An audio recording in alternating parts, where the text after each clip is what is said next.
for some reason, people aren't as interested in human rights and religious freedom as they used to be. When Virginia Congressman Frank Wolf created the Office of International Religious Freedom in 1988, he says it was a dominant issue. Then President Ronald Reagan was an international force to be reckoned with, who considered the words of the U.S. Constitution to be a covenant with the rest of the world. But Wolf says concern for religious freedom has diminished. In Iraq, where more biblical activities took place than any other country other than Israel, the Iraqi Christians are going through a very difficult time. They speak the same language as Jesus. Daniel is buried there. Babylon.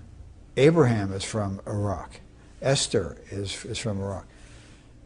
People just don't really focus, and now you're finding Iraqi Christians gunned down. His legislation would, in part, require religious freedom training for all Foreign Service officers, strengthen the countries of particular concern designation process for nations that deny religious freedom, and elevate the International Religious Freedom Ambassador so he or she reports directly to the Secretary of State. New York City pastor Dr. Susan Johnson Cook has just been tapped by President Obama for the position, and she's walking onto a volatile world stage. I mean, in Pakistan, they gunned down the only Christian member of the cabinet, Shahbaz Bhatti. They gunned him down. You have a Christian woman in Pakistan in jail for blasphemy, and yet we're just shoveling the money into Pakistan. Dr. Susan Johnson Cook will identify countries that persecute people of faith, which will then be subject to U.S. sanctions.